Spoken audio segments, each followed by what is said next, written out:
राष्ट्रपति चुनाव इस बार बहुत दिलचस्प होने वाला है। बीजेपी के नेतृत्व वाले एनडीए ने द्रौपदी मुर्मू को प्रत्याशी बनाकर बड़ा सियासी दांव चला है। बीजेपी ने अपने इस दांव से विपक्ष को चारों खाने चित कर दिया है।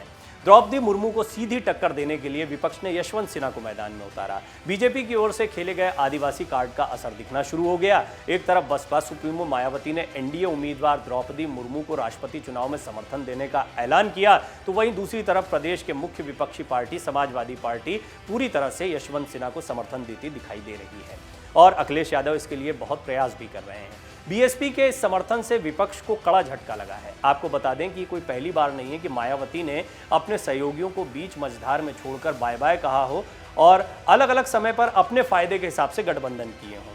ऐसा वो करती रही हैं, कई गठबंधनों को तोड़ती रही हैं। फिर चाहे वो गेस्ट हाउस कांड हो, जो आपको याद होगा, जिसके बाद मुलायम सिंह यादव का साथ भी उन्होंने छोड़ा, या फिर अपना 6 महीने का कार्यकाल पूरा करने के बाद कल्याण सिंह की सरकार से समर्थन वापस लेना हो। गठबंधन छोड़ने के बाद सवाल उठ रहे हैं कि क्या मायावती एक बार फिर मौका परस्ती कर रही हैं। हम आपको बता रहे हैं कि कब कब मायावती ने अपने फायदे की राजनीति की और दूसरों का साथ छोड़ दिया। अखिलेश यादव ने समाजवादी पार्टी का अध्यक्ष बनने के बाद बड़ा फैसला लेते हुए साल 2018 में गोरखपुर और फूलपुर उपचुनाव के लिए मायावती की बीएसपी से गठबंधन किया। उपचुनाव में गठबंधन ने काम भी किया और दोनों सीटों पर जीत दर्ज की। इसके बाद 2019 के लोकसभा चुनाव के लिए समाजवादी पार्टी और बहुजन समाज पार्टी और साथ में आरएलडी ने गठबंधन किया। जनवरी में गठबंधन ने सीट शेयरिंग फॉर्मूले का ऐलान किया। बीएसपी 38 और समाजवादी पार्टी 37 सीटों पर लड़ी, बाकी सीटें आरएलडी के खाते में गईं। चुनाव के नतीजे जैसे दोनों पार्टियों ने सोचे वैसे नहीं रहे।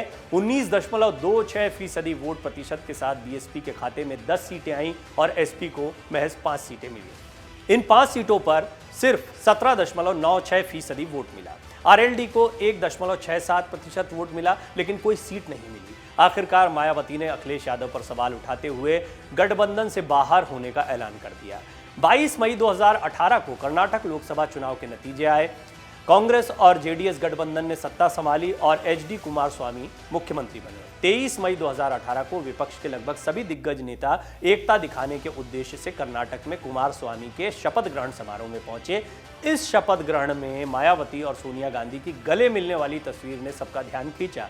सोनिया गांधी और मायावती के व्यवहार में इतनी नज़दीकी देखकर माना जा रहा था कि बीएसपी लोकसभा चुनाव में कांग्रेस का साथ देगी, लेकिन मायावती ने तस्वीर भले ही सोनिया गांधी के साथ खिंचवाई हो, लेकिन गठबंधन नहीं किया। 24 साल पहले 1993 में मायावती और मुलायम सिंह यादव ने उत्तर प्रदेश विधानसभा का चुनाव लड़ा। इस चुनाव में मिले मुलायम काशीराम हवा में उड़ गए, जय श्री राम का नारा चला और गठबंधन सत्ता में आया। बीएसपी ने 164 सीटों पर चुनाव लड़कर 67 पर जीत दर्ज की। वहीं समाजवादी पार्टी ने 256 सीटों पर चुनाव लड़ा, 109 सीटें उनके खाते में गई। सरकार बनी और मुलायम सिंह यादव मुख्यमंत्री बने। 2 साल सरकार भी चली। मायावती से ज्यादा लंबे समय तक शायद ये देखा नहीं गया।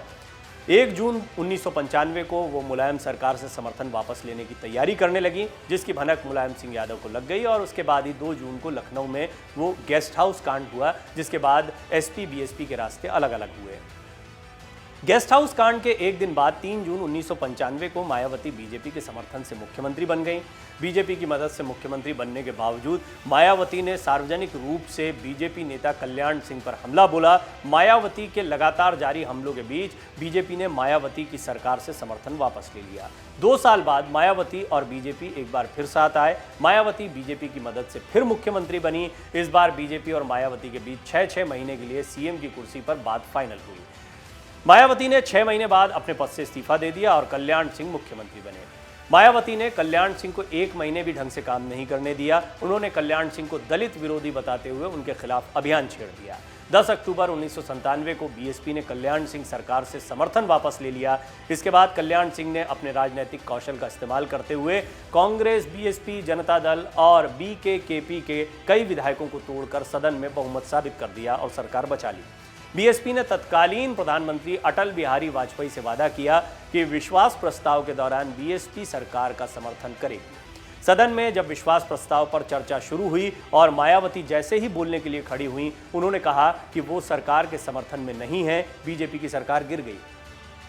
2008 में बीएसपी चीफ मायावती ने केंद्र की कांग्रेस के नेतृत्व वाली यूपीए सरकार से अपनी पार्टी का समर्थन वापस ले लिया। उस वक्त लोकसभा में बीएसपी के 17 मेंबर थे। आप अंदाजा लगा सकते हैं कि मायावती का यह पूरा इतिहास बताता है कि वो कभी भी किसी के साथ सिर्फ अपने हितों के लिए रही हैं और इस वक्त उन्हें राष्ट्रपति पद के लिए द्रौपदी मुर्मू का समर्थन करना पड़ा है। उन्होंने कहा है कि ये हमारे आंदोलन की लाइन है। इसका मतलब ये ना निकाला जाए कि हम बीजेपी के साथ जा रहे हैं।